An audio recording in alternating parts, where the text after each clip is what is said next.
Pendant que Jésus était à Jérusalem à la fête de Pâques, plusieurs crurent en son nom, voyant les miracles qu'il faisait.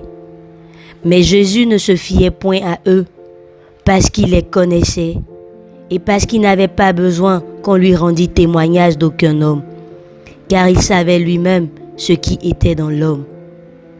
Tiré de Jean 2, verset 23 au verset 25, version Louis II.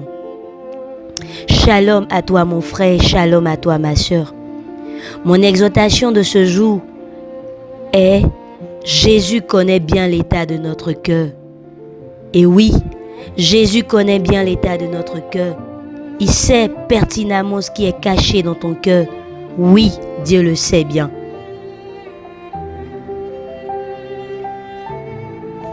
L'un des plus gros problèmes que vive la société de nos jours est le souci de l'apparence.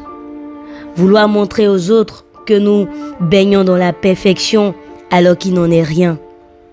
Et même à l'église, nous jouons la carte de la sainteté pour être bien vus de nos pasteurs, de nos prêtres, de nos responsables et autres. Eh bien, nous pouvons nous cacher aux yeux de ces derniers, mais la Bible nous apprend à travers ce passage qu'il y a une personne qui sait tout, même ce que nous ignorons de lui. Il s'agit de Jésus. Dans certaines familles riches qui ne connaissent pas Jésus, quand survient dépression, suicide et autres, on a recours aux psychologues, aux charlatans et autres. Mais la Bible nous dit qu'il y a une personne qui connaît bien le cœur de l'homme. Qu'est-ce qui est dans ton cœur et que tu caches aux autres? Cette chose-là, Dieu le sait. Mais Jésus ne le sait pas en vue de te condamner, non.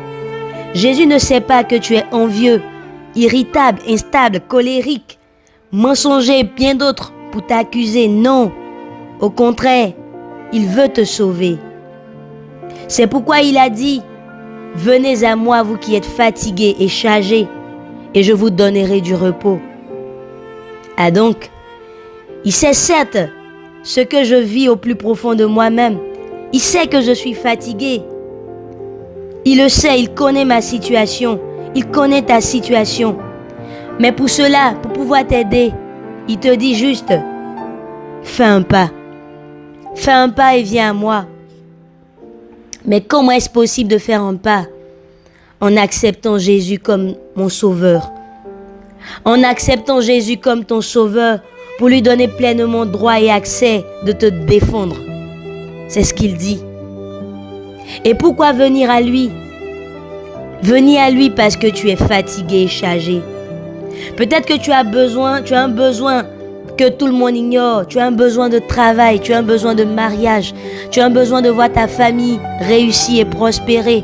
Tu as un besoin de voir ton pays sorti de cette crise. Oui, tout cela Dieu le sait.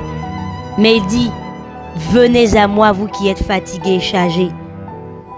Venez à moi, vous qui êtes fatigués et chargés, et je vous donnerai du repos. Ainsi, la seule condition pour nous, pour avoir le repos, c'est de venir à lui. C'est notre part, c'est de nous rapprocher du Seigneur.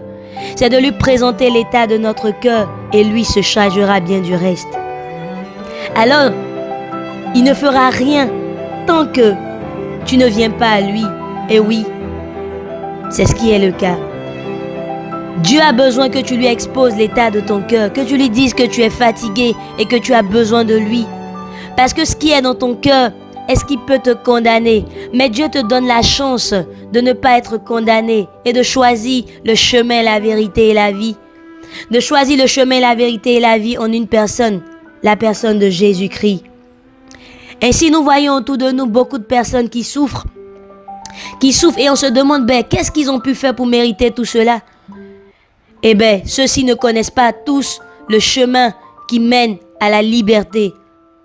Peut-être que par ta parole en ce jour, peut-être que par une exhortation de ta part, tu toucheras le cœur d'un. Et celui-ci voudra bien donner sa vie à Jésus pour être sauvé. Et là, j'ai compris quelle était la nécessité, l'utilité de l'évangélisation. Parce qu'il y a des personnes autour de nous qui ont besoin de recevoir Jésus dans leur cœur. Jésus connaît mon cœur, Jésus connaît ton cœur. Il ne fait pas à la manière des hommes pour te juger. Non, il ne te juge pas parce qu'il sait que sans lui, tu ne peux rien. Il sait que sans lui, oui, tu es limité et tu ne peux pas arriver à donner quelque chose de bien. Oui, il connaît l'état de ton cœur. Il sait que dans ton cœur, il n'y a que désolation, il n'y a que péché, il n'y a que mal. Mais la présence de Dieu purifie ton cœur, purifie l'état de ton cœur. Alors en ce jour, je veux exhorter un frère et une sœur et lui dire, donne ton cœur à Jésus et il prendra soin de ce cœur-là, de ce cœur qui a été meurtri par des blessures, par des frustrations. Oui, Jésus veut te sauver, alors tourne-toi vers lui. Tournons-nous vers lui car il veut sauver notre vie. Il veut même sauver notre pays, la Côte d'Ivoire. Il veut sauver l'état de notre cœur. N'ayons pas peur, ne doutons de rien et faisons le premier pas. Il se chargera du reste. Passe une excellente journée et que Dieu veille sur toi. Shalom mon frère.